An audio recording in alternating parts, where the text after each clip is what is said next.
How's it going, everyone, and welcome back to another episode of Buddy's House of Horror podcast. I've got another interview for you guys this week, and it's with my good friend Bradley from the Kolchak Loop podcast.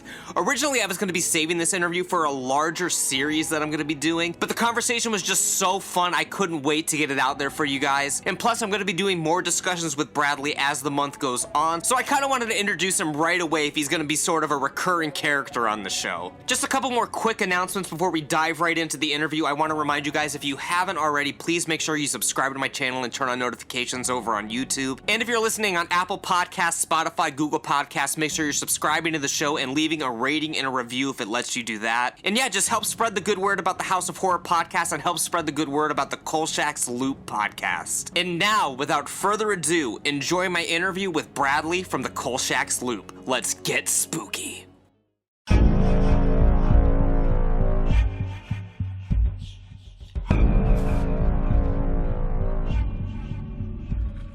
So I noticed you just had good friend of mine and mentor to me, Mark DeWidziak, on your podcast recently. What sort of was that experience like, getting him on the show and getting to know him a little bit? Yeah, I actually met Mark, I guess, through this whole Robert knew him first, my co-host. And I mean, that it was really a fun process.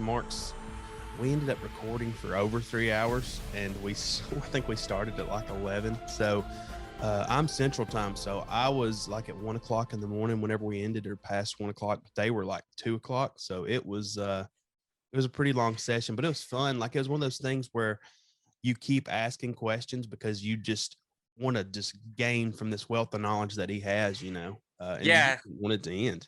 Yeah, he's kind of like a cornucopia of knowledge, and he has a very eclectic resume. He has a lot of different things that he's worked on over the years. Obviously, vampires, Kolchak stuff, all kinds of great things.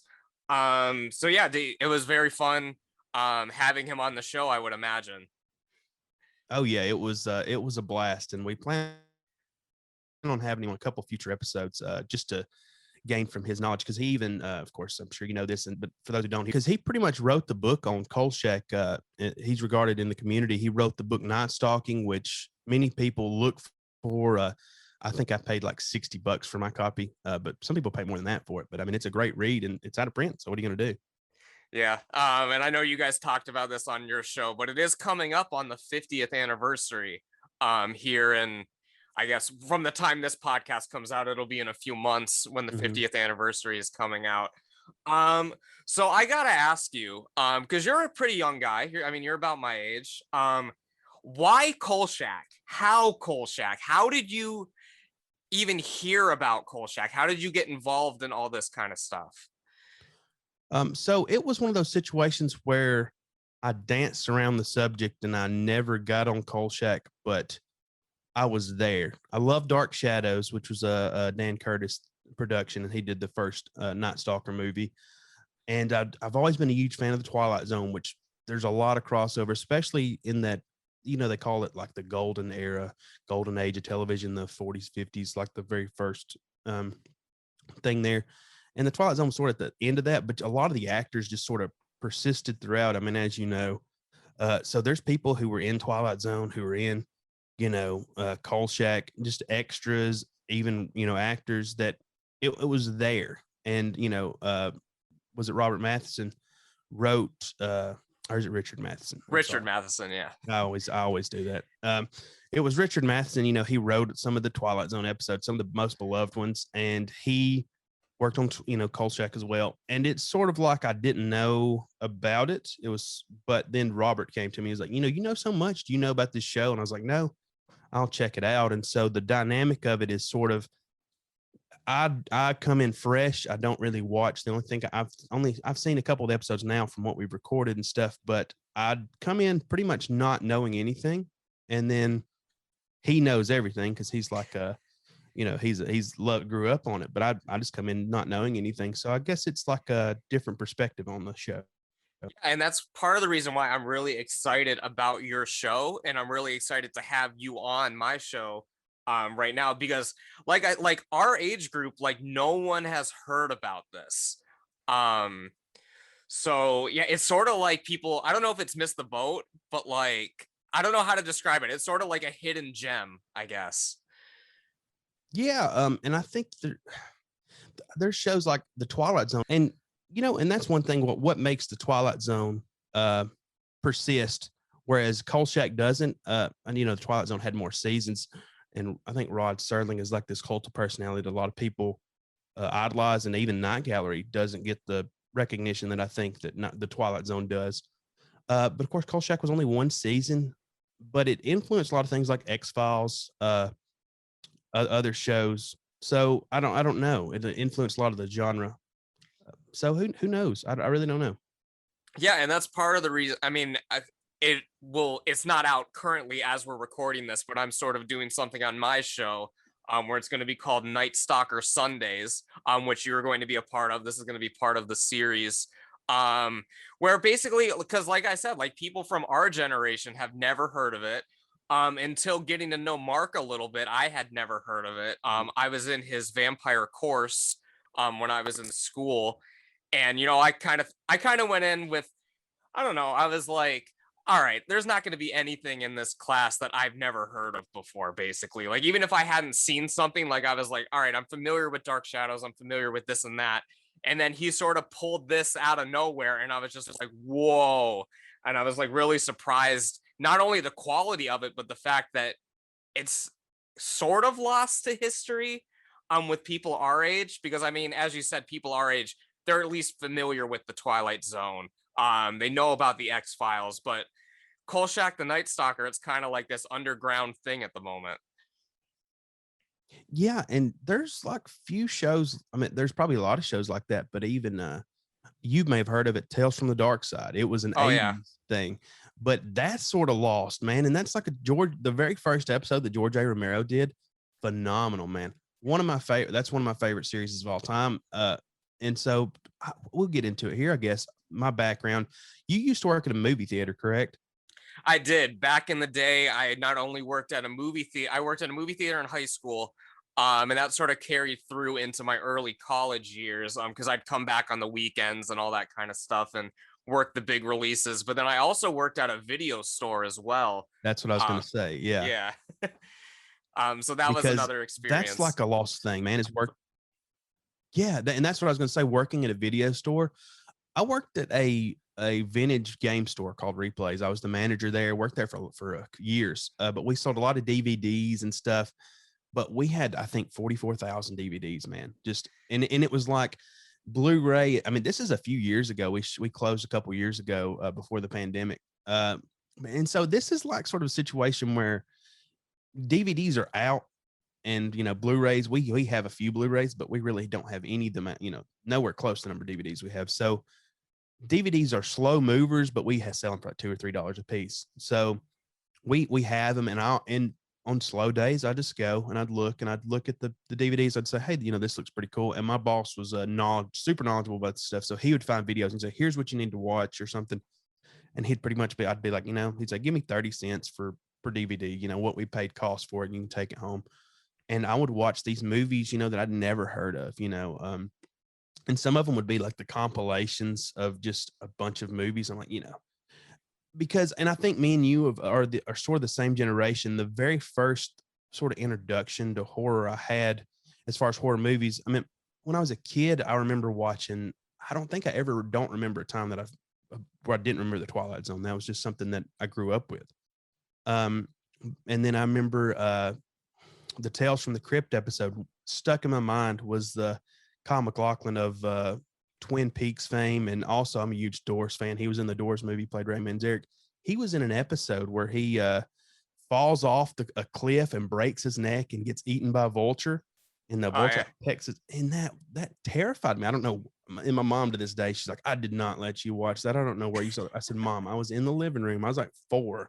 I remember seeing these. She said, I wouldn't have let you watch that. I said, yeah.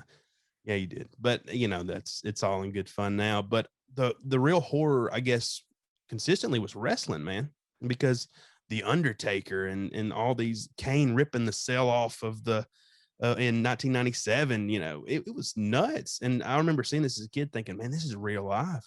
This is it didn't get any more real than that to me.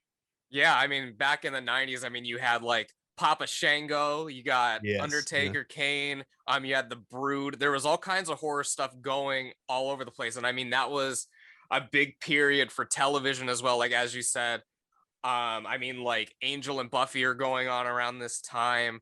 And that's sort of how our generation sort of came in to grips with the spooky stuff. Like, yeah, I agree. I remember the Undertaker back in the day and stuff. I'm still a wrestling fan to this day, not as much as I was. Yeah. But you know, and then I think the biggest thing, and I don't know if you experienced this with the Twilight Zone as well, but I remember going over my grandparents' house all the time, and I think it was like 4th of July and New Year's Eve. It was the whole like 24-hour, 48-hour like marathon of all Twilight Zones. I don't remember the July 4th marathon as much, but I definitely remember the New Year's Day. I remember watching that like religiously.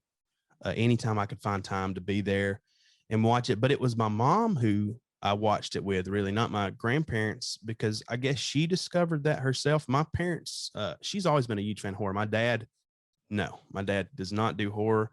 My parents' first date was to see Child's Play, and he didn't want to go, but he went for her, I guess. It's hard to get him to go see any horror movie. And I don't know if he's just don't like it or what, but he's very abhorrent of it. He don't like it. But my mom was always huge, and I remember growing up, seeing that. I think the first sort of horror movie I saw was, but that wasn't a television show. Had to be like the Mothman Prophecies. I think that was one that Rich Haddam wrote the screenplay for it. And I remember watching that, and it was like borderline. And then I remember watching Halloween, all the Halloweens. I remember that was real big when I was growing up. Like I remember watching Halloween and even like H2O. I remember H2O, and I think, man, why does these masks look so weird? I remember that's one of the memories I have is like some of the weird mask choices they had. But I remember all those. And then I remember like in 5th or 6th grade, I had a friend and I was going over to his house and he said, hey, everything I ever saw though was like the made for TV versions with commercials. And he said, you can come over and we'll watch something. And we watched the first Nightmare on. And I was like, this is nuts, but yeah, so Nightmare on Elm Street, I'd never seen anything like that. This was like a new experience for me. And I got to see all the gore that wasn't cut out and all the scenes that weren't cut out. And that was just something I never saw. Were you part of like, because I think you're like a year or two younger than me, but like, were you part of like, did you ever watch like Cartoon Network or anything? Like Courage the Cowardly Dog, I know was like a big influence on me. I see your Nintendo 64 shirt that you're wearing right now. And I know you're a big gamer. You said you're modding your GameCube and stuff. But Majora's Mask was like a huge like horror influence for me. I mean, you see like the moon coming down and just that whole game is just like, it's just surrounded by dread, I guess. And I just really love like the vibes of it. Yeah. And I think this is another discussion. I think you're probably in the same boat. The very first YouTube channels I remember was I remember watching Game Theorist, and he did an amazing video on it. And when I was a kid, I don't think I understood Majora's Mask. This is probably middle school when I saw this. But then one of the other big channels was Cinemassacre. I love Cinemassacre, and I'm familiar with game theory as well. Yeah. But Cinemassacre was like one of those things where I wasn't like, I would watch movies like, oh, wow, this is a good horror movie. And then he would like introduce movies I'd never heard of, Cabinet of Dr. Caligari. And I'm like, what is these films? And I didn't understand, like, there's films in the 20s and the 30s. Yeah. It was like just this. Of course, I remember the Universal Horror Monsters, but it was like something I just had no memory of. But yeah, video games and horror go hand in hand. I remember one of the first video games I ever rented that was horror based. I had to get my dad to rent it. I was 5. So dad rent Resident Evil. I think it was 2 for the N64. And or it might have been the first one. He's like, yeah. He's like, okay, I'll get it for you. And I played like 5 minutes of it, turned it off. Didn't play it the rest of the weekend. And that terrified me for a long time, was that game. Have you played the new one? I haven't yet. But I've said I'm really behind on like new games. I still got my Xbox One, and I mostly use it just to watch YouTube videos and stuff. But I'll play a little bit of I play a little bit here and there. Like I like Dead by Daylight. Another weird thing, I love Fortnite, man. I didn't play a past few seasons, but they're doing like an alien invasion one now. I'm sure they're on something else by the time this comes out, but it looks cool. You can drive UFOs and stuff. So Oh, that's interesting. I Yeah, love I love I've killing never played people. Fortnite, but I hear it's the big thing. What were some of the other things you were into, sort of to get your horror influences as a child? I mean, I see like figures behind you of Slimer and all kinds of cool stuff. What were some other things that really sparked your horror interests? Yeah. So Ghostbusters I love Ghostbusters, which is sort of it's more comedic, I guess. But I mean it has horror elements, and I think but Scooby-Doo, I remember especially as a kid, that was always the original Scooby-Doo. Even 13 Ghosts of Scooby-Doo with Vincent Price. That was how I knew Vincent Price until I saw the movies. I didn't really thought, oh, this is the guy from Scooby-Doo. That was how I knew Vincent Price. There Right, wasn't yeah. anything else for me. Um, but yeah, mostly those cartoons that I remember specifically. And even, like you said, Courage the Cowardly Dog, which is, I mean, that show is, I went back and watched that recently. It's still super sort of scary in a way. Are You Afraid of the Dark? That was a great one. It was sort of like the kids version of like a Twilight Zone meets like, I don't know, Tales from the Dark Side or something like that, where it was really creepy stuff. I remember watching that as a kid as well. And Goosebumps. Who could forget get Goosebumps? I remember getting the box set at the Scholastics book fair. That was always the best thing. And also Scary Stories to Tell in the Dark. I remember getting the 3-pack of those with a book lot, and I went home at like 4 o'clock in the afternoon. I turned the lights out, shut the blinds, and I remember getting on the cover and reading those with a book light. See, the thing I remember the most about Scary Stories to Tell in the Dark is the artwork. Yes. I remember the stories like as a kid, like I would never really read the stories, but I would just like stare at the artwork for like hours and get myself like scared out of my mind, basically. Like even to this day, and like even in I don't know if you've seen the new film, but they bring some of those monsters to Yes. life. But that artwork is just iconic. Yeah, and I think the person who does the Scarecrow, Mark Steger, he does the Demogorgon for Stranger Things. What was that art horror movie a couple years ago on Netflix? I forgot what it's called. There's like it was like that takes place in like an art house, and these people are dying, and there's this statue sort of. I forgot what it was called, but it was a Yeah, good I'm one not too. sure. Yeah. But it was a good one. But he was in that too. But yeah, the movie did a really phenomenal job, I thought, of capturing sort of what the book had. Yeah. And yeah, you have a lot of knowledge about various different horror subjects. And we'll get into a few of them today. But one of my favorite films and one of your favorite films, I think you're on the record saying this, but Night of the Living Dead. Um, what can you tell me about what that film means to you? Like your first experiences with it. And we'll just sort of take it from there. But what can you tell me about Night of the Living Dead?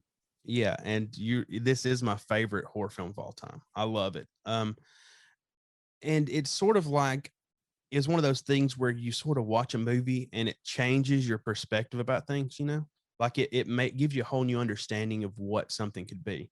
Because the slasher films I saw those, I believe, before I saw Night of the Living Dead. So I mean, it's not like these things are like it stands on its own as like a genre creating sort of thing. There wasn't really, I mean, what White Zombie was before that, but the true zombie, I think, was created in Night of the Living Dead, and I'm sure there would be many people who agree there. But even like Night of the Living Dead, Dawn of the Dead, I mean, all those are amazing films. And I remember also he was in a video game. He was in one of the zombie DLC packs, and you could play as play Right. against George Romero. That was always fun.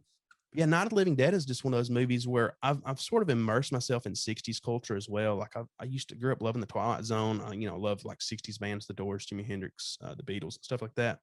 And it was just sort of I watched that, and it sort of clicked with me. I don't know, sort of understanding the culture and what was going on at the time. I was a history major in college, so it just sort of was like uh,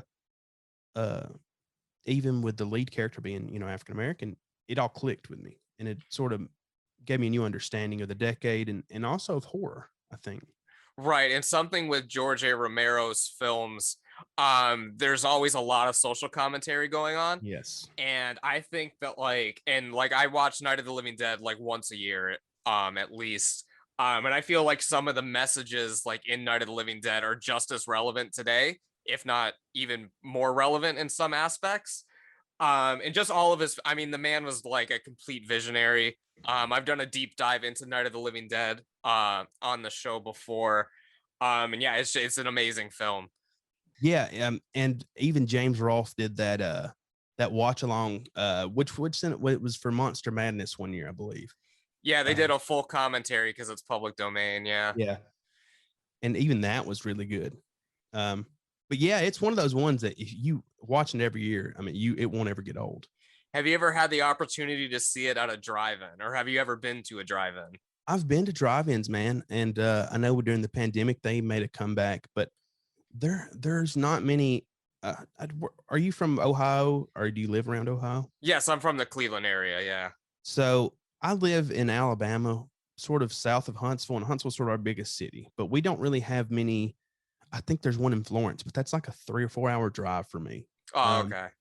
probably two or 3 hour drive for me. So it's like borderline. Like if I wanted to go see it, like it's sort of a drive to go see a drive-in movie. I've been to one before. I don't. It was sort of south of me, but it wasn't like a. It was like a one-time thing. Yeah, it's definitely an experience, and it's sort of like a time capsule kind of thing. Because like the one near me, and I had never been before the pandemic because I'm from the Cleveland area, but I never lived like in the city of Cleveland until recently. Mhm. And so we have a drive-in, and I mean they do like modern movies and what have you, but probably the most like special drive-in experience I had was it was a double feature of Legend of Boggy Creek and Night of the Living Dead, and it just really like took me back to that era. I guess it was really something special. So I would say if you ever have the opportunity to see like older films at a drive-in, I would definitely jump on that opportunity. I know it's a little further away from you, but at some point in the future, if you're ever living close to one, that's definitely something special. Yeah, I'll definitely try that. And another thing that I've noticed with these new theaters now, like I know, what's is it what's Cinemark? Is that one of the big theaters? Yeah, that's one of Uh, them. Yeah. chains, or anyway, they do like they'll say, "Hey, we'll have like a special event," and like I went and saw 2001: Space Odyssey. That's probably one of my favorite movies of all time in general. At one of those, and I think they had the original Star Trek movie, and then they had a 50th anniversary for the Twilight Zone a while back, where basically they showed like 5 Twilight Zone episodes on the big screen, and it was, I mean, that's a fun experience. Anytime you can see like these movies revitalized on the big screen, and a lot of times during the pandemic, that happened is that to get people out there was they showed a lot of these movies, or you could rent out theaters and play whatever you wanted, and that's just so cool to me. Yeah, that's definitely something that's really fun. And yeah, you're a big fan of that era. What other films are you like into from around that time? Um, I talked about Night of the Living Dead, Dawn of the Dead. Uh, and mostly my repertoire is around the television at that time. Even Outer Limits is like a fun sort of scary thing.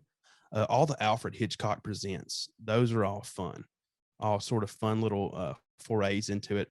But mostly my horror is like this, like Halloween's, stuff like that. The '70s movies, Texas Chainsaw Massacre was another big one for me. But and those were all like, and even Texas 2, which could be better than Texas 1.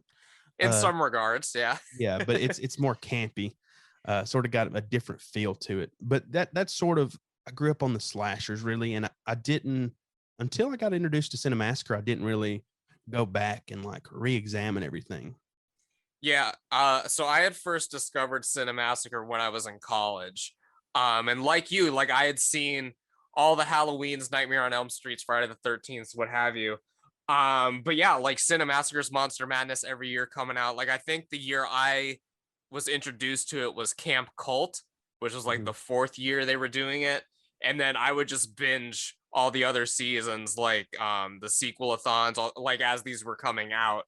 It was definitely a big horror influence on me. It introduced me to a lot of different films. So Yeah, I mean, it is one of those things where it's sort of like our generation, or I was introduced to it, but it's sort of like I think we lose touchstones from generation to generation. Uh, we have touchstones, and I think Mark Dawidziak has touched on this multiple times. Is that so basically they had like there was a culture and there was a way you experience stuff. You know, there was even magazines like I know Fangoria was later, but there were in the '60s there were magazines. What was the There was like Famous Monsters of yeah, Filmland was Famous the big Monsters? one. Yeah, and everybody sort of had a shared experience. But as time has went on, the internet has sort of broadened. People don't have the same experience, but that is it's sort of like a good and a bad thing.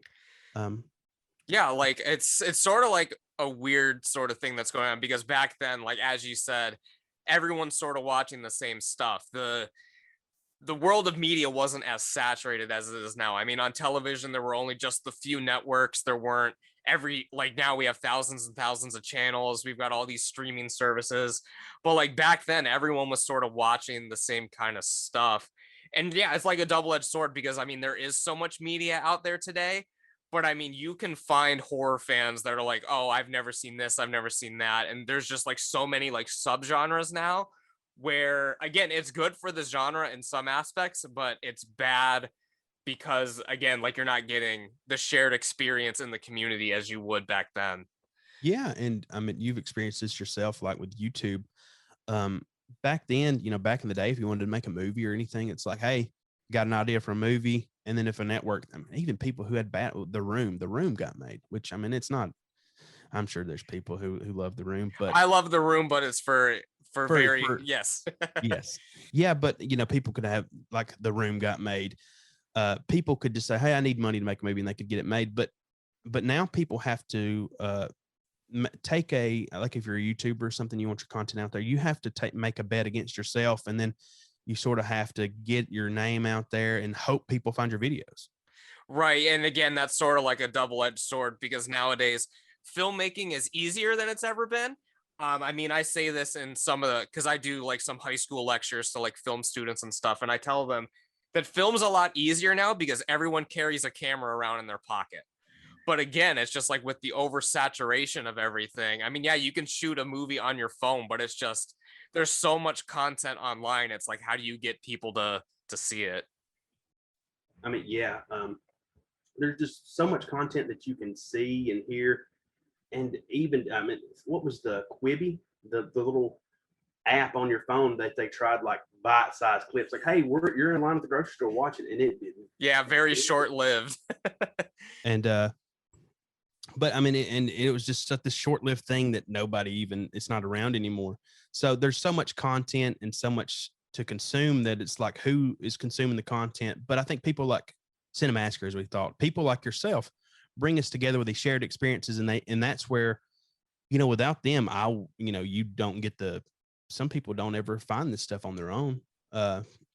It's hard to find stuff naturally, especially I mean now it's easier I think with Netflix and stuff, but still it's not curated. It's like everywhere. It's just like if people get on apps and mindlessly scroll through, if I don't know what I'm looking for, I could scroll through for 30, 45 minutes just looking for something like, no. Right. And part of my biggest thing with like the streaming services is like it's like, all right, I want to try to watch it's like if I see something that's like 2 hours, right? I'm like, Mm. oh, I don't know, that's a little long. I kind of don't want to watch that. I want something that's like an hour and a half. But then I spend like a half hour, 45 minutes trying to find something I wanted to watch. So it's like, all right, I should have just done the 2 hour movie from the beginning, Like it's Yeah. very different. Yeah. What are your feelings about the streaming services as opposed to physical media? Because I mean we both worked at media stores, so how do you sort of feel about the like do you think physical media is ever really going to die or do you think what are your feelings about that? Well, even now, I'm also sort of close to, like, I keep an eye on like the market. Like I look at stuff like eBay and stuff, and yeah, but that's one of the things. VHS is probably never. They're probably bigger than they've ever been right now. I keep up with all this stuff, and people are just buying them and buying them. I don't see that doing anything but continuing. Yeah, I've got a few VHS in my because I know some of my friends are like hardcore collectors and like I have a small like horror collection. But yeah, you see tapes and I mean they're more expensive now than when they were coming out and yeah, it's a huge market, the tape trading and swapping and all that kind of stuff. And again, like with VHS and like DVD, like there's some stuff that you can't get on a streaming service. So I guess there's always going to be a reason for physical media, but yeah, it's like nowhere near what it used to be in terms of the mainstream, I guess. Yeah, and that's another thing though is Blu-rays now coming. They all come in the same case. Or you might get a steel book or something. Which I think now, when they first started, they didn't do this, but I think now there's more collector's editions and stuff. But man, like even I remember, was it the Ultimate Edition of Dawn of the Dead? That box, Right, yeah. that was something else, man. Like you had that, or for Reservoir Dogs, which is not horror, they came in like a little gas can. I'm like, that is so cool. Stuff like that is just cool to me, and it looks cool on the shelf. Whereas these DVDs are all just, I mean, these Blu-rays are all just sort of got the same case and they're sort of plain looking, you know. Right, and like they don't even like with the DVD menus and stuff. Like okay, so like for example, like the Kolchak the Night Stalker DVD. I don't know if you're watching it on the DVD box set that they had, but you plop it in and it's zooming through, it's playing the theme song, it's all this kind of like cool animations and stuff. But like you pop in like a Blu-ray and it's you're already on the menu and like it's maybe just like a still image of the film or something like that. Like there's no like real creativity to it, I Yeah. guess. Yeah. But yeah. Yeah. And you're not really from our generation if you didn't fall asleep. Yeah, you're not from our generation if you didn't fall asleep and leave like the menu on in the background and wake up to that menu playing on repeat, like Oh yeah. for the whole time you were asleep. Yeah. Yeah, it's definitely a lost art. And yeah, there's a lot of things because like I guess you and I are sort of like special in this regard where we're like we like the old school stuff and all that kind of stuff. And I mean, you mentioned you were and still are like a big fan of Dark Shadows.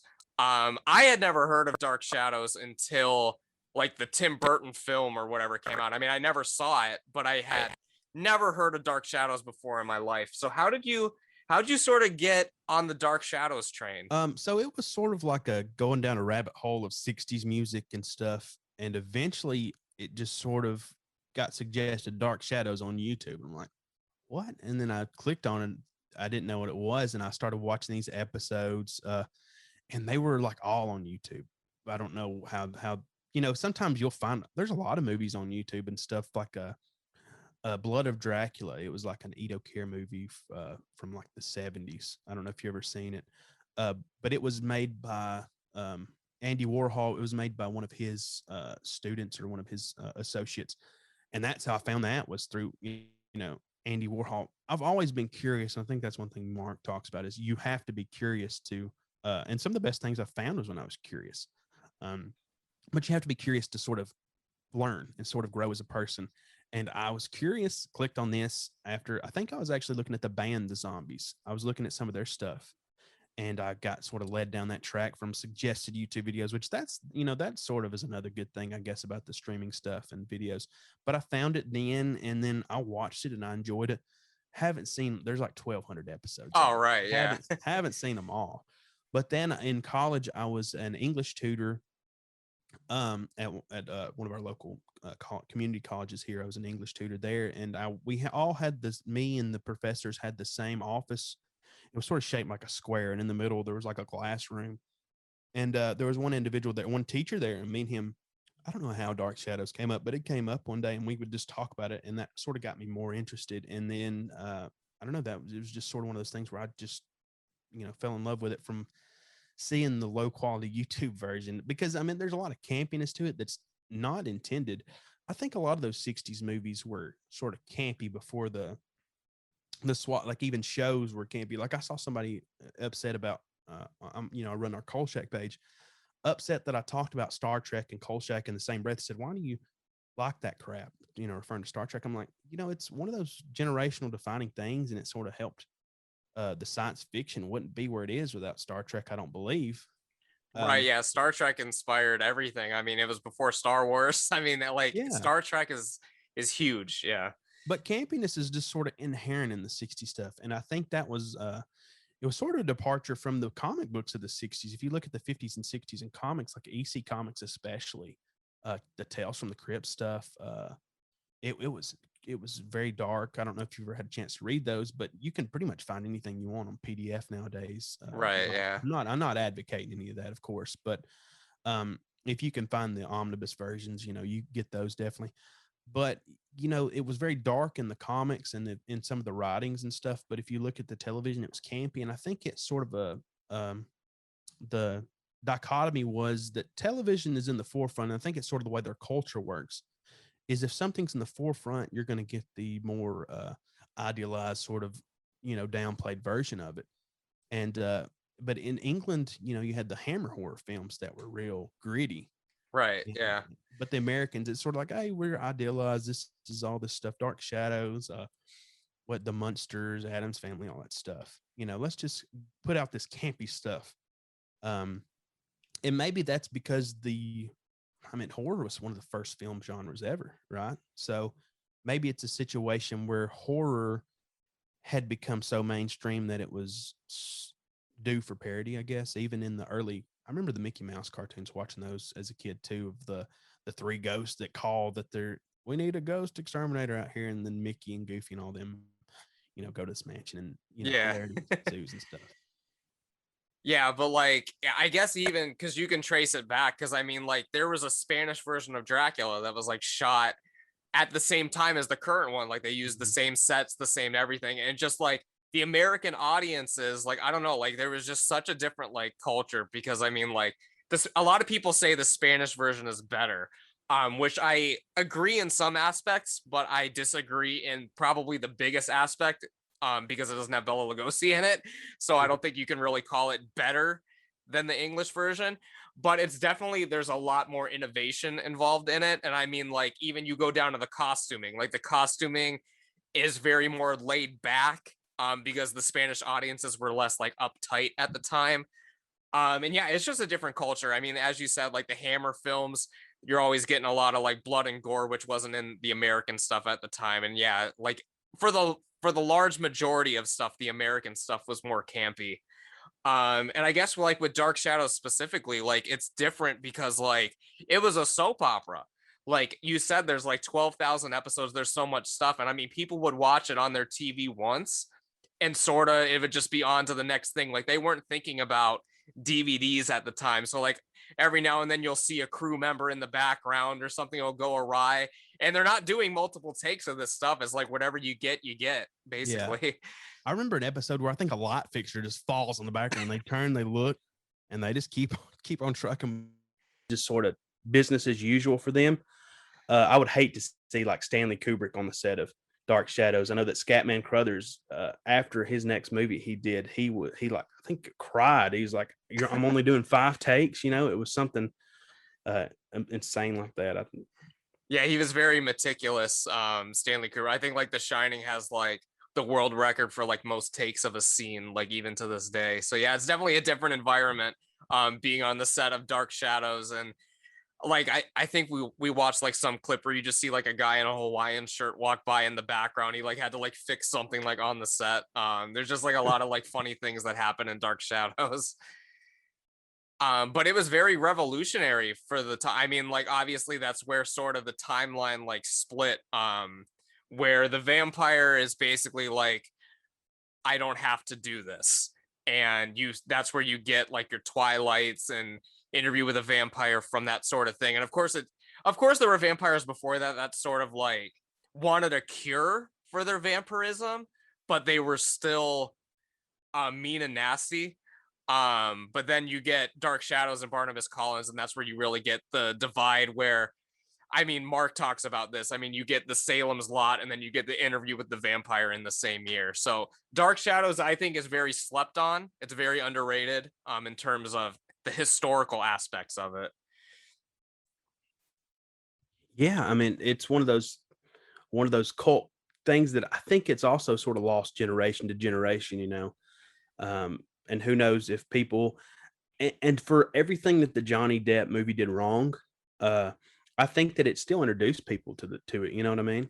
People still probably went back, and some people, even went back and found it. Maybe, I don't know. I would like to think. Yeah, have you seen the Johnny Depp film? Because I did not see it, but I was working at the theater at the time that it was out. And I remember people were not too happy. Yeah, well, and see, here's where I guess when I watch movies, I drop my expectations at the door, and like even, for instance, the new Jordan Peele Twilight Zone. There's some episodes that were just bad episodes of any show, but there were some amazing episodes. Like I think there's one called The Blue Scorpion that was amazing. There was, I mean, it's just really good stuff like that. But with Dark Shadows, it's one of those things where the new movie, I watched it and I enjoyed it and I didn't have a problem with it. I thought it was a good movie. It was real campy and funny, but it sought out to be funny. So maybe I guess that's where people were like, this is not naturally campy, so I don't like it. And I don't think Mark likes it, but I thought it was a fun watch, had Alice Cooper in it. I mean, come on, it's fun. Yeah. And yeah, so I mean, obviously we could talk about all this kind of stuff for hours and hours. But I sort of want to transition into how you got into podcasting. I mean, obviously you have a great horror knowledge on all kinds of things, and you've contributed to some other shows before you were on Kolchak's Loop. So how did you sort of get introduced to the world of podcasting? Yeah, so originally, I guess this is probably when I was in college, there was a trivia contest, worldwide trivia contest for the Doors, the band, and they held it to see who was the most knowledgeable Doors fan in the world. They did it all on Twitter, so I pretty much every day I was answering questions and stuff, and pretty much they had a ranking at the end. And eventually, they ended up releasing their ranking, and I was in the top 3 to compete in this worldwide contest, and we competed and I won by a huge margin. And I was considered the most knowledgeable Doors fan in the world. But in order to get ready for it, I bought this microphone and stuff like this Blue Yeti. It's been in, I guess I've used it for years at this point.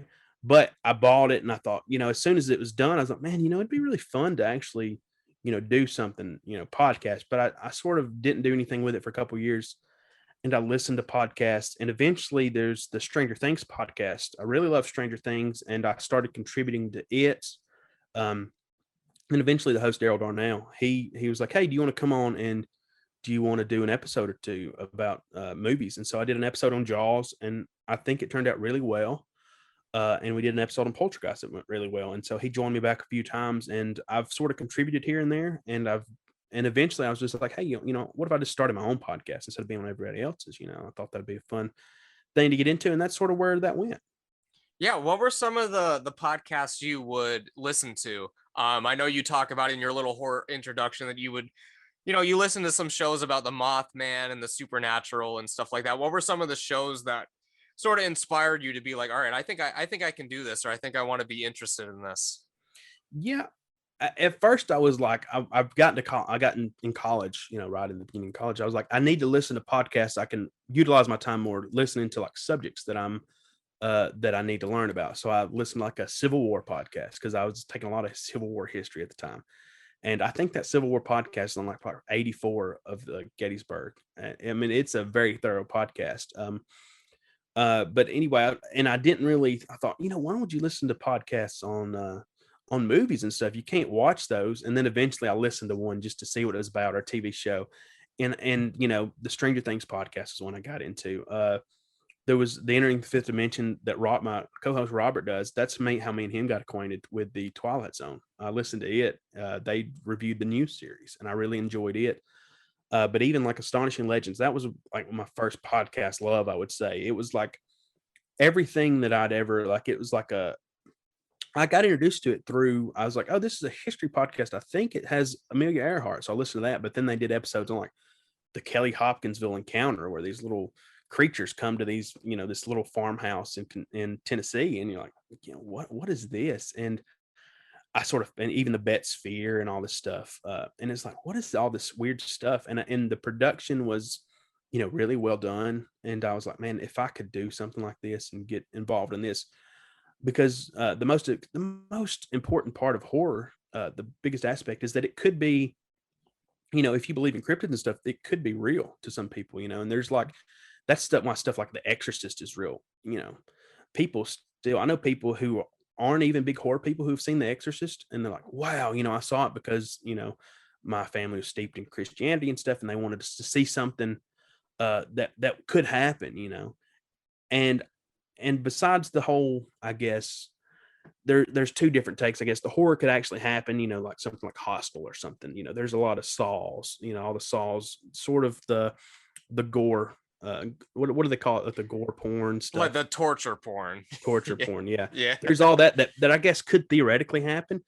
But and then there's like the like you talked about earlier that George A. Romero did, the commentaries, or the even German expressionism in the 20s. Like you're talking about the Cabinet of Dr. Caligari, Metropolis. What was the other one? Nosferatu. Nosferatu. No, I was thinking of the Golem. Was that? Oh yeah, too? Yeah. There was the Golem trilogy. Yeah, yeah. Only one of them still exists. The other two are lost to history. I think it's only the third film that exists. I think the first two are lost. But yeah. Oh yeah, I had no idea. See, and that was one of those, the Golem. It was something I got introduced to on like a weird cornucopia of like it looked almost like a burnt disc, I think, or it was like a bootleg disc, and it was on there. And I was like, when it came into the store one day, I was like, what is on this? Like, and that's one of the things, like Little Shop of Horrors. There's so many versions of the original Little Shop of Horrors, like just shopped around on different DVDs. I mean, Night of the Living Dead's like that too, being a public, yeah, all those domain films. All those public domain films, since anyone can put them out, anyone will put them out. And like with Little Shop of Horrors, I mean, you brought it up. I mean, Jack Nicholson is barely in the film, but since he's such a big star, he's always right on the front of the posters. It's usually not even an image of him from the film. Like they'll put like a picture of Jack Nicholson from The Shining on it, and it'll just say like Little Shop of Horrors and stuff like that. But yeah. That's the one I saw him, like I think he had like an axe or something. He was sort of looking, and then the plant was in the background, like sort of small in the background. You see a little plant in the back, and I was like, wow, this is going to be Jack Nicholson heavy. No, it wasn't. Not at all. Yeah, well, that's sort of the mixed bag you get into with those public domain films, and they're always on like those like 50 movie like budget packs and stuff. And I mean, Night of the Living Dead is on those as well, and Nosferatu, and like those are the ones that you always see on there. But yeah, so you have well, I guess, okay, so you mentioned cryptids. So I gotta ask, are you a believer? Are you a skeptic? Is it sort of a thing where like, do you want to believe, but in your heart, it's not really a thing? But how do you feel about the cryptids? I mean, Mothman Prophecies was your first film that you said you watched. What can you tell me about cryptids? How do you feel about those? Man, so I grew up with I think the generation before us had like In Search Of, but our generation, or me in particular, I remember Unsolved Mysteries. I don't remember if you watched that as a kid, man, but Unsolved Mysteries was like just this thing that I was like, what is this? Or Beyond Belief, Fact or Fiction. They'd always have crazy stories on there. Me and my family would sit around and we'd say, hey, we're going to write down who picks what, and we're going to see what happens at the end. And it was like, I remember seeing all those and sort of getting acquainted, but my dad's like a real big Bigfoot guy. Like but my dad's always the type who jokes about stuff. So I'm not sure if he's serious all the time. Like even to this day, I'll say something and somebody will say something. Yeah, they don't find Bigfoot because they bury their dead. You can't find Bigfoot. And I'm like, okay, Dad, I understand. But as far as me, man, I don't know. I'm in between. I want to believe maybe, and I don't discount anybody's experiences. And I've never had an experience like that myself. But I don't want to discount it. And there's some people I know who've had experience. So my wife used to work in a mental or not a mental hospital, but she worked at the regular hospital. She had a lot of mental patients come through, and she had one that she thinks was borderline, maybe possessed. And she said, I'm that's the last possibility, but I really think this woman was, so there's stuff like that people from who I trust and believe, like don't think that they would, say it wasn't. And that was another thing with The Exorcist that scared me.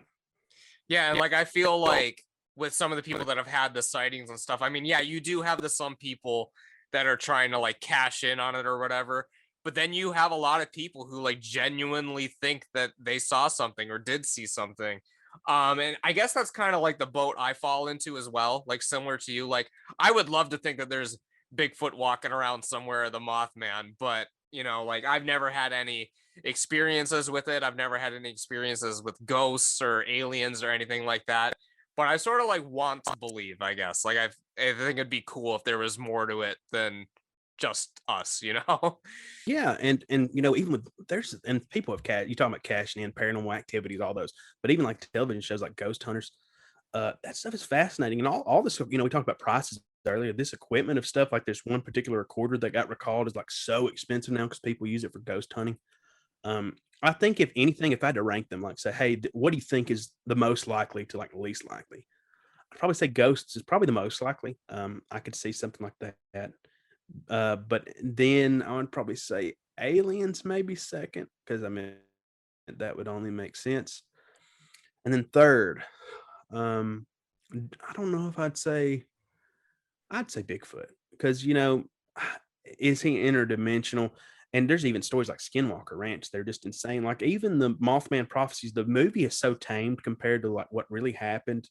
Like Indrid Cold landing in the middle of a road in a spaceship and coming to the sky, or these men in black, which you know this movie is based on, who were like looked like they were melting and they're trying to hold their form together. Like some of these people, these eyewitness things are just crazy that happened, and it all was sort of centered upon Point Pleasant and the collapse of the Silver Bridge. You know. Yeah, and I live about, well, I guess now I'm about 3 hours away from Point Pleasant. So I've been to where the bridge used to be. I've been to the Mothman Museum at the Mothman Festival, obviously. It's a really good experience. So the Mothman has always been really close to my heart. I think it's one of the least likely of the supernatural things that could exist. I think that, like, as you said, like aliens or Bigfoot would be more likely than the Mothman. But I've sort of always been fascinated with the Mothman, and the Mothman is probably my favorite of the cryptids, even though I think it's one of the lesser likely ones. But still, I mean, that bridge collapsing, I mean, it's something. Yeah, and then what in there was a bridge in Minneapolis that collapsed. It was probably when I was in grade school, I think. But that collapsed, and people supposedly saw Mothman sightings there. Of course, what you know, people were probably going to make that up anyway, even if it didn't happen. You know, Yeah, but yeah. So as you said, the Kolchak's loop is going on right now. At the time of this recording, you guys only have a few episodes out, but by the time people hear this, I'm sure you're gonna have many episodes under your belt. Where are you? Where are you? Because you're watching the series for the first time. mhm. Your co-host obviously is a big expert on it. Um, so where are you at right now in the series? So I've seen the first two movies and like the first three episodes. But I've sort of put together the show notes, so I do a lot more. I've put a lot more. I guess I know the names and stuff. You know, I've written the names and stuff, but I don't know what happens beyond that. Yeah, you've got some good stuff coming ahead. What do you think? Because obviously your episodes aren't out yet at the time I'm talking to you. But so what are you thinking so far of the show? I mean, it's your first time watching it. What do you think of the first film? I love the first. I love the whole series and the films. But what do you think about that first film and how it sets up everything? The first film, like I'm a huge Twin Peaks fan. I love the tape recorder aspect of it. The you know having all these sort of I guess dictated um, you know messages. You know these tapes playing and that whole aspect. And he's a he reminds me a lot of Agent Cooper from Twin Peaks. You know, sort of the way they go about things, the quirkiness. Because Kolchak is a really quirky character, and I think the first movie does such a good mix of. I mean, even uh, the was it Barry Atwater who played the vampire? Right. He does a really good job. Like he has no lines, but the hissing and stuff is cool. Like I think it's a good take on the vampire. I know some people don't like it as much, but I think that the hissing and stuff is really interesting in the way he portrays it. Like he portrays it like a real life. What if a vampire, you know, was here? And I think that also is owed a lot to Jeff Rice who wrote it, and we're trying to work on a memorial scholarship for him. That's one of the things we're working on now. You know, is we won't because I don't feel like he gets the due credit that he needs because he sort of got undercut in the whole deal. Yeah, they sort of tried to swipe him under the rug with the show, and it's very good that he's like, because even in the series, he's credited at the beginning of every episode for creating it. So at least that's something. But yeah, he doesn't get the recognition that he deserves for creating this show and the character writing the two novels.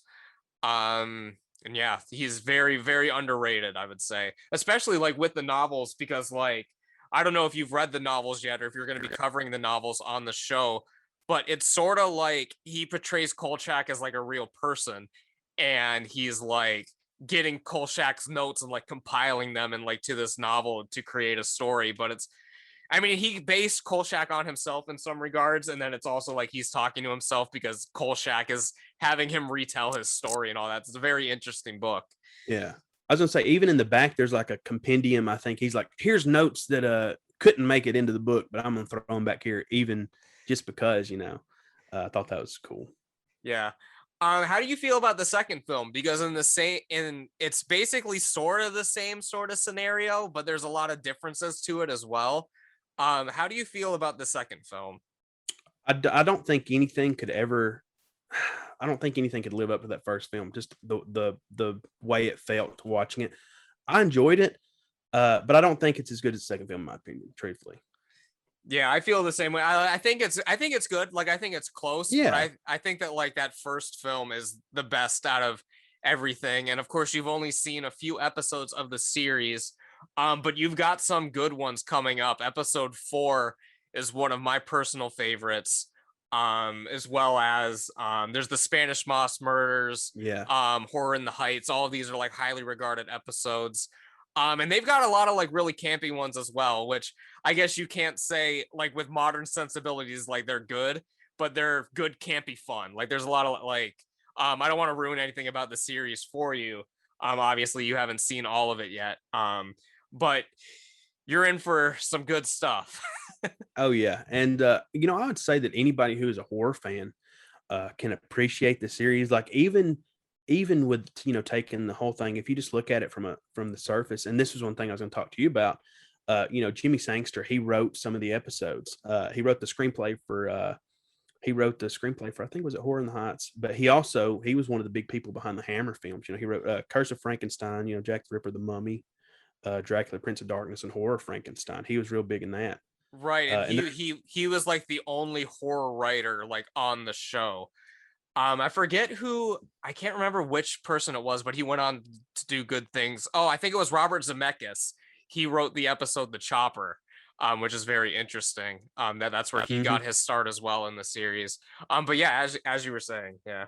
Yeah, and Simon Oakland was in Psycho. He plays Vincenzo. He's a big character. Murray Matheson was in, of course, the '83 Twilight Zone, which I think is a more horror-esque take. Ruth McDevitt was in Hitchcock's The Birds, and then this one, I don't think many people who are Kolchak fans would know this unless they were huge horror fans as well. So I'm going to pitch this name to you, and you tell me. This guy was an extra. He played an extra on one or two of the episodes, and he also helped with stunts. Dick Warlock. Does that name ring a bell? I think I've heard of it, but it's not ringing any bells where I would have heard of him from. Dick Warlock is the Shape in the second Halloween, or at least played it for part of the scenes. And I think he even made a lot of money because he kept the mask from that because they had to remake the mask, I believe. Didn't they try to remake it close to the original? Well, or did they have the original? They had the original mask, but I think they may have gotten a couple more as well. But the mask looks a lot different because it's a different actor playing Michael. Yeah. So like I guess it was this gentleman that you're talking about has a much larger face than Nick Castle did, so it sort of fills in the mask more. But I would imagine that they would have multiple masks because I mean you've got like the shooting through the eyes with the blood. Yeah. But I think the majority of it was the original mask. But I'm sure they have like different masks to like show like the different wear and tear that he takes throughout the film, because they wouldn't have been shooting it all in order, obviously. But yeah, which the original movie I think they only used one mask though, didn't they? Or did they?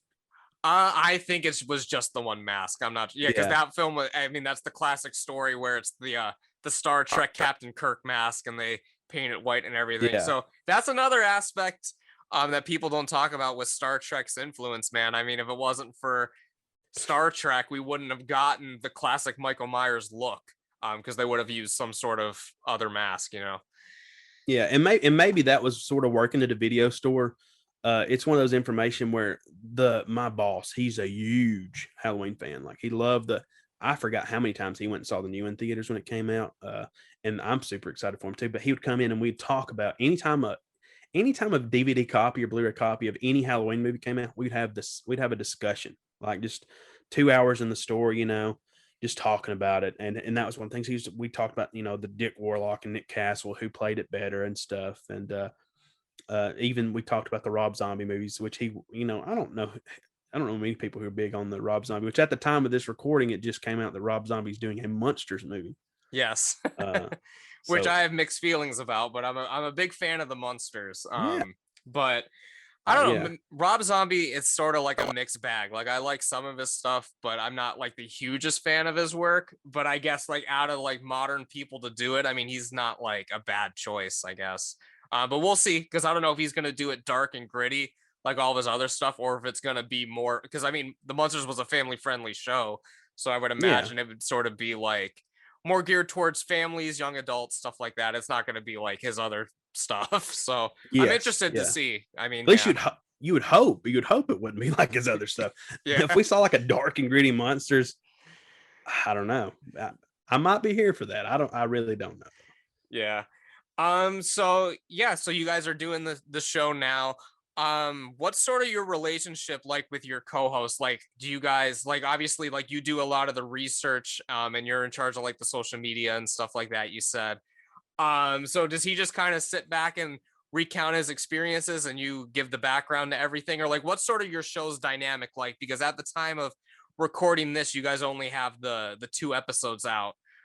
So for people who want to listen to the show, what are they getting themselves into? Like, what's your vibe of your show? Yeah, so I'm real big on top 10 lists, top 5 lists, and I think I've seen some of your podcasts and stuff, and you're pretty good at that, the videos and stuff. I love lists. I don't know. I'm a list guy. Maybe it goes back to Cinemassacre days, but I love lists. And so I'm coming at this with horror practicality. So I'm going to come in and I'm going to say, hey, for instance, the first episode, hey, the cryptid or monster of the week is a vampire. So here are my top 5 vampire movies that I would recommend everybody go see, based behind just the concept of vampire. And I dive into the cast and what their horror relations are, or what their other relations are, as I mentioned. And when you look at it, a lot of these cast members, a lot of people were on the Twilight Zone, of course. There's a lot of people on Outer Limits, but even a lot of these stunt coordinators are in these, new blockbuster films, these new horror films that you're seeing. The stunt coordinators just have persisted throughout for whatever reason. Dick Warlock, like I said, was the Shape in the second movie. So I'm coming at it more of like, why is this important? Not as in, I guess, why is it culturally important, but why is it important for people who necessarily don't like the show or haven't ever seen the show? Sort of like, we talked about Star Trek.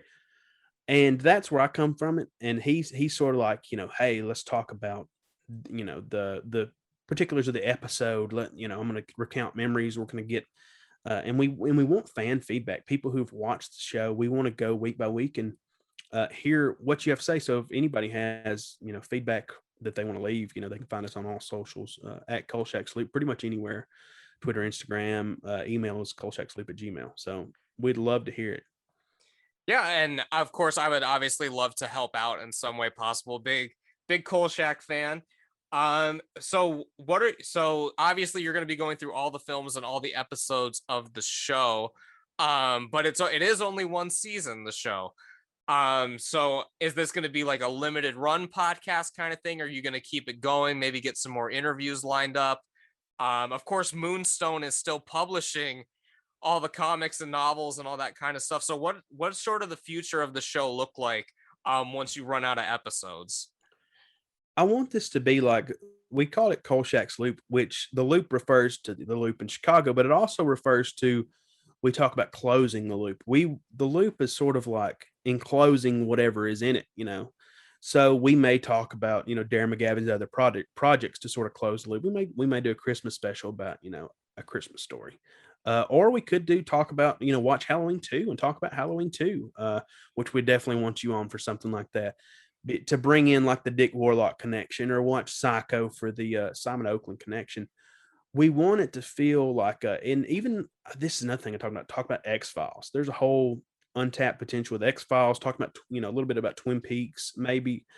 And I want it to just be its own little thing. I want it to be something where we can bring anything Kolchak and talk about it. And I'd love to go over Mark DeWoodziak's book with Engraved Secrets. I'd love to go chapter by chapter and have him on to do that down the road.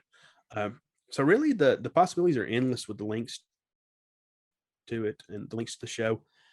Possibly, of course, do a Star Trek episode or Twilight Zone episode talking about the actors who have been in each, which I think there are a lot of people in each. So I'm gonna have to do a couple episodes on each. But it's really limitless what we could do with the show. But I want it to feel like, because I think a lot of podcasts say, "Hey, here's your show, here's your movie, limited series. This, that's the only episode you're doing," and that's fine.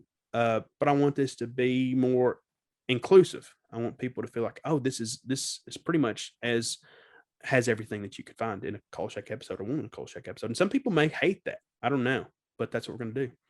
Yeah, and I think all of that's really interesting. Possibly going back and reviewing all kinds of stuff, just how it relates to the show, covering Jeff Rice's career, and all that kind of stuff. I mean, the monsters are due around Maple Street. I mean, it has both Barry in it, and it has the sheriff from the first film. They're in the same episode, so that's very interesting that they were both also in the Night Stalker. I guess, and you've talked about this on your show a little bit, in your discussion with Mark. But I'm curious your opinions on it. How do you think Kolchak should sort of live on? Like, would you like to see like a remake or a retelling, or do you think it should stand on its own, or like, what are your sort of feelings about it? I think that, I don't know if this would be like the people in the community, overall, the people who watched as a kid growing up, but if someone coming in from the outside, I would really like a closer adaptation to Jeff Rice's novel, because the whole seersucker suit and the hat was more of a, that was more of a Darren McGavin thing, wasn't it? Yeah, that was all Darren. In the book, I mean, Kolchak, he's wearing the Hawaiian shirts and smokes a cigar and all that kind of Hawaiian stuff. shirt. Yeah. Yeah. So a lot of the sensibilities and the style. I would love to Darren. see that. Yeah. Yeah. And then Mark's book kind of combines the two in a way. But yeah, a lot of the personality traits are from Darren. So yeah, it would be, because it's sort of similar to like John Carpenter's The Thing, right? I mean, he loved the original Thing from Another World, from back in the day. So like for his version, he adapted it, but it was much closer to the source material. Yeah, it was very, of course, Cronenberg-esque there. I mean, I love body horror too. That's also a fun thing. Even Return of the Living Dead, talking about offshoots of Night of the Living Dead, that was a fun series. Sorry, I'm getting off on a tangent, but oh no, you're good. You're good. But yeah, and even going to this, do you ever go to conventions or anything? I have never been to a convention, but I would love to at some point. Yeah. So I plan my trip, and I don't know if other people do this, but I plan my trip like Atlanta. I'm 3.5 hours away from Atlanta, so I can go relatively easy. And I go to the big convention they have that they have there. And if you look at the schedule, they have some pretty good lineups. Like the last time I went, they had who was the guy in Princess Bride, the guy, the Zorro-esque character, Cary Elwes. I think so. Yeah, something like that. Yeah, he was there, and they have of course I think they had Freddy Krueger himself, Robert Englund there. So that was so fun to go. But there's like after hours things. There's little nuggets for people who are horror fans. I think they had like a back-to-back of like Return of the Living Dead 2, which I think is not the best movie. The third one is actually surprisingly good. I really like the third one. The third one's a lot different. Yeah. Yes. It might have been, but it might have been the third one that they had like the Return of the Living Dead 3, and it was like backed with like Carnival of Souls or something, but it's like stuff like that. And at these conventions, man, they're so huge and expansive, and there's multiple buildings. And like I found myself, I'm like, I want to get here at this time for this, but I'm like, it's not going to work out. So I went down, and there's like this it was sort of weird, like in the bowels of this place, like go down to the bottom floor. And there was the TCM, Turner Classic Movies, like horror panel. And I thought, wow, this sounds cool. I'm sure not many people are going to be here. The room was filled. It was a small room too. Room was packed with people. Like they had to bring in chairs and sort of set them, like it's probably a fire hazard. They sort of had to set them sort of in the doorway. But man, everybody was there, and it was a real fun. I loved the Turner Classic Movies as a kid too. That was another thing that I remember watching, was the Turner Classics. Yeah, I love Turner Classic Movies. That was like my first introduction to stuff as well. Sort of the Universal monster films and stuff like that. You'd find on there back in the day. But sort of like as we wind down here, I mean, again, we could talk for hours and hours about this stuff, and I look forward to talking to you again in the future on some various different topics. But once again, will you remind everyone where they can find you online and where they can listen to Kolchak's Loop? Yeah, you can pretty much find us anywhere you find podcasts. I know we're on Apple Podcasts, Stitcher, Google Podcast, and all that stuff. So anywhere to search Kolchak's Loop, we should be right there on the page. You can find us at Kolchak's Loop on Instagram, Twitter, any other social platforms. And then you can get in touch with us, Gmail, kolchaksloop@gmail.com. And then we have a phone number. If anybody wants to call, you can leave like 2 or 3 minute voice recordings. And if you have more to say, you can always just call back and leave another one. But that number is 662-374-0778. And yeah, that's pretty much it. And how often are episodes going to be coming out? Is it like a weekly thing, bi-weekly, or? So we started out with the first 3. We're working on, as me and you experienced today, we're having some technical difficulties with some firmware that I'm having to deal with. So we're going to try to get the next few out as soon as we can. We want to be weekly, but due to limitations, we'll see how that goes. Very, very cool. Well, it was a very, very fun time having you on the show again. I would love to have you on again at some point, talk about some other things. Is there anything else you want to leave the people with, either about Kolchak or horror or anything you just want to say before we ride off into the sunset here? Was that a Stone Cold reference? Right? Yeah, of course it was. Yeah. Right. Man, I don't know. If I had to leave anybody with anything, I would say, not even with Kolchak, but with anything, man, always be open to new experiences, be open to the films. You know, I'm not even a big fan of like the Saw movies or anything, but I've watched them just to be like, oh, I experienced them. And you may find something that you really love, because I think oftentimes we put ourselves in a box and say, this is what we like, and we don't venture out. But I think when you venture out, that's when you either find out that you really do love what you love, or you find something new that you may not have experienced otherwise.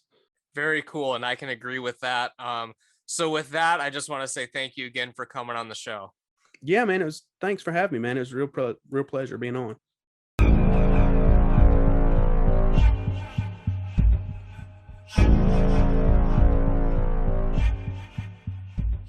But that's about it for this time, you guys. I hope you enjoyed my interview with Bradley from the Kolchak's Loop. Make sure you're subscribing to both of our shows on Apple Podcasts, Spotify, wherever you get your podcasts, and both of our YouTube channels. I will see you guys back here next week for another exclusive interview, and I'll see you back here tomorrow for another episode of the House of Horror. So as always, you guys, take care and stay spooky.